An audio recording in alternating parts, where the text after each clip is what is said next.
Yo, what's going on, everybody?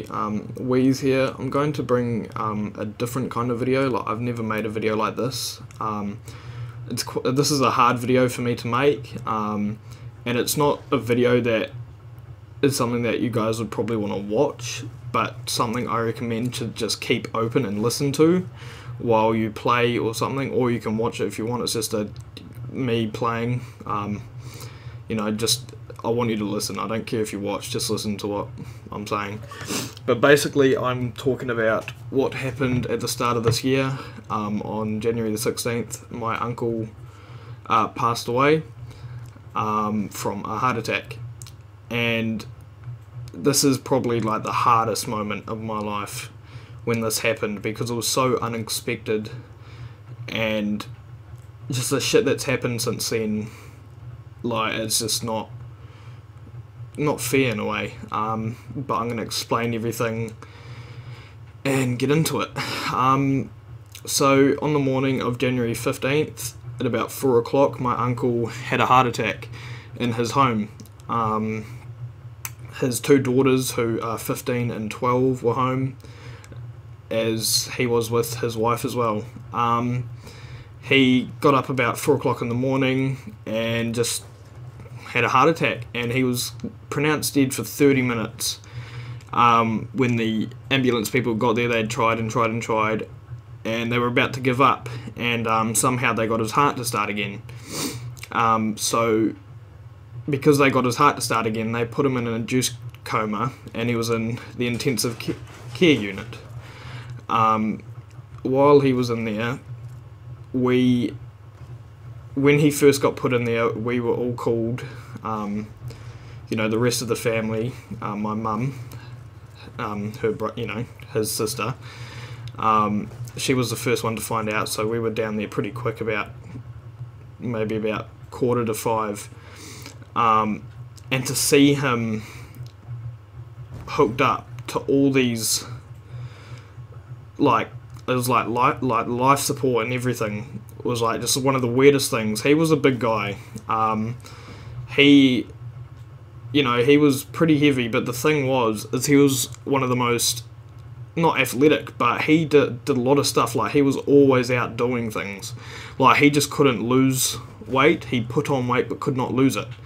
And like, that was a problem for him his whole life.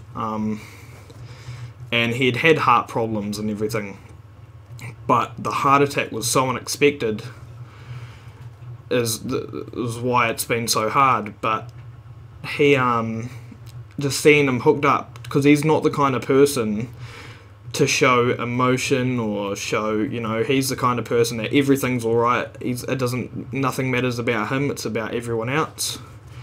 And to see him in the state that he was, like, he wasn't conscious, he was in an induced coma, it was just unbelievable. But the thing is his daughters did not wake up when he had this, and when all the ambulances, fire engines, cops were there, they did not wake up, so they had no idea that their father had just had a heart attack.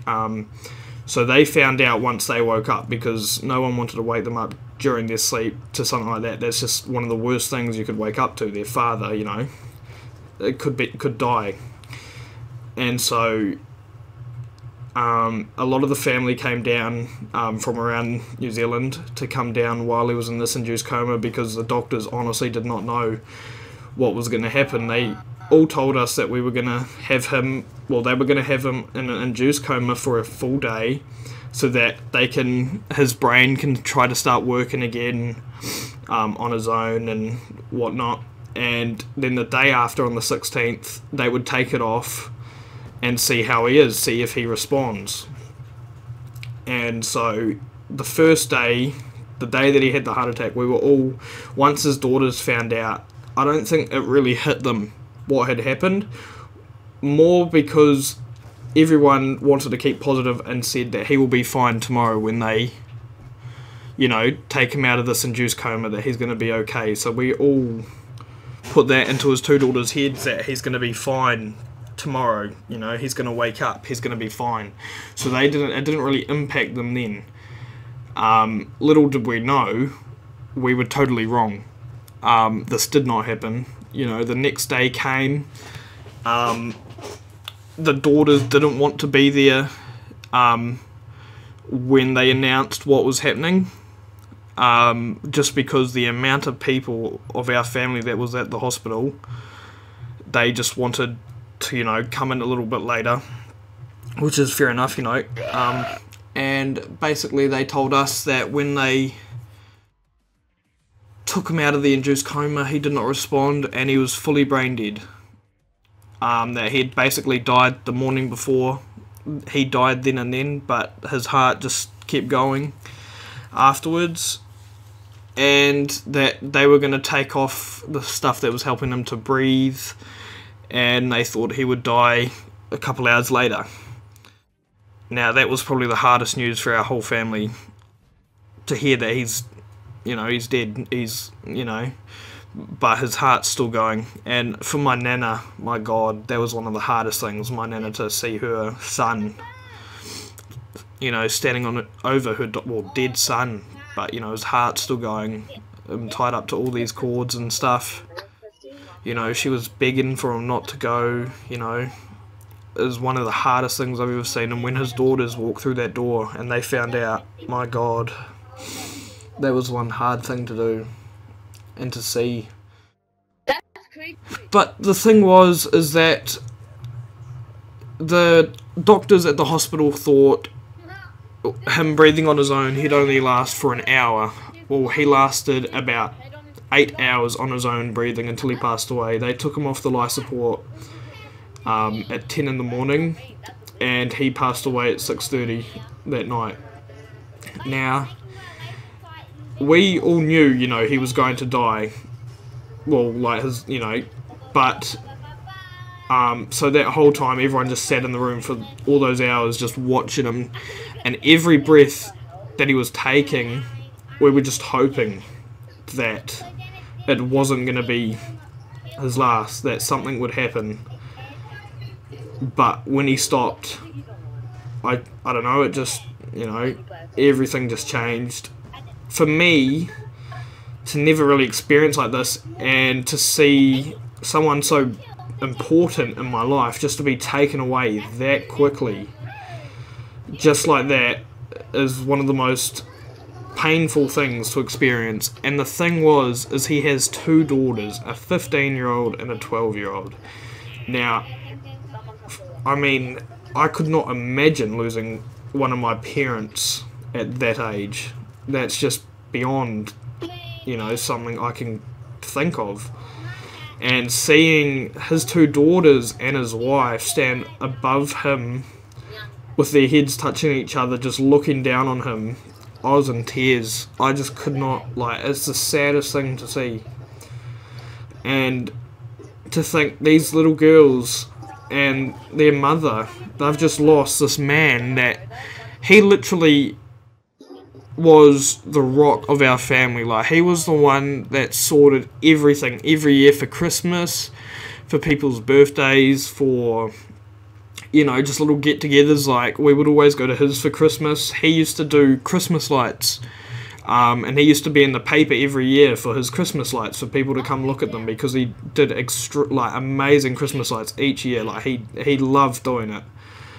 And, you know, losing him, the one that brought all of our family together for these big, you know, times each year, for him to just disappear like that is one of the, to me, to this day, I just feel like he's just on holiday or something. Because, like, the reason I'm making this video today is because it's his birthday on Tuesday, the 14th.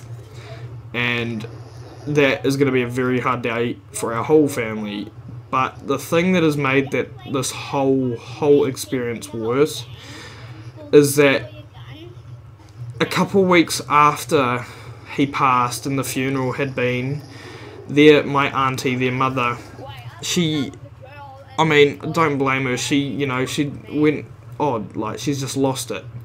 She's just, you know, I nothing else to say than she's just gone nuts.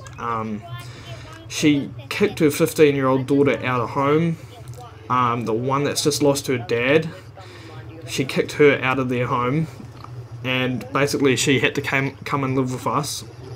My mum was open to having her here, you know, both of them here if they needed to, because, you know, they've just lost their father, and that's my mum's brother. You know, my mum took it so hard as well, and she kicked her out, and they were fighting non-stop, basically to the point where my mum got involved to try sort things out, and my auntie turned on my mum, and also turned on my nana. And this is the hardest thing, because my nana and my mum are both emotional people, and I am too, and just them going through all this, and then basically watching his wife betray us is just 10 times worse. Like, it's something that you can't think of happening. Like, it's just, you know, you can't think of something like that. You know, if you've lost someone, everyone sticks together. Well, no, she has basically stayed apart from us now. She tries to keep her daughters away from us. She does not want them contacting us. She has done a lot to keep, you know, them away from our family, the whole family. And that sucks, because, you know, like, our family was all so close, and now after him passing, everything has changed. My life is not the same. Like, I don't know, like, I was so close to him. Like, it's not fair. And the reason I'm making this video is because not many people think, like, how quick it actually happens.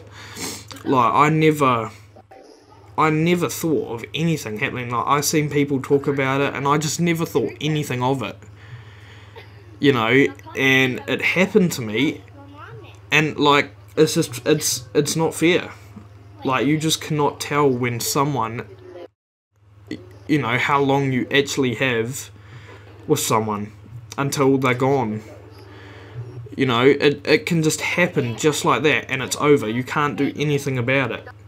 And that's where a lot of people, you know, they just don't, you know, like me. I did not, when I heard people talk about this, you know, I just never thought, like, I was like, oh, you know, it is sad, but I never thought, you know, of it happening to me, but it does. It happens to anyone at any time. So you have to make, you know, you have to fucking make sure that, like, every time that you spend with someone, with your family, like, just make it worth it. Like, you know, hug them, fucking do whatever, you know, to show that you love them and stuff, because you honestly have no idea, once you walk out that door, that could have been the last time you ever saw them, or anything, because that's what happened to us. You know, it is not fair, and for everything else happening afterwards has made it 10 times worse. And it's weird, because every year for his birthday,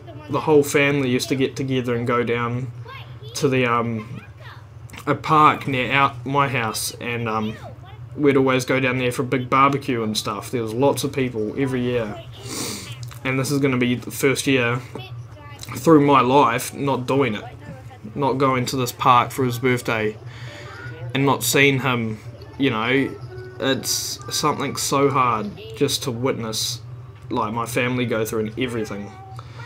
And I just wanted to make this to let everyone know, you know, please just fucking understand that you need to learn. Like, people, when people talk about this stuff, like, it's, you need to think, because I didn't. Like, you need to think about it. I never did. I never thought, you know, oh, that will never happen to me, but it did, and it sucks so much. So you honestly need to start realizing and appreciating the time you have with people, because you never know when it's gone. But yeah, thank you for watching if you did stay listening to this. I mean, you know, it's hard for me to make, but yeah, shout out to Walshley. But yeah, thanks for watching. See ya.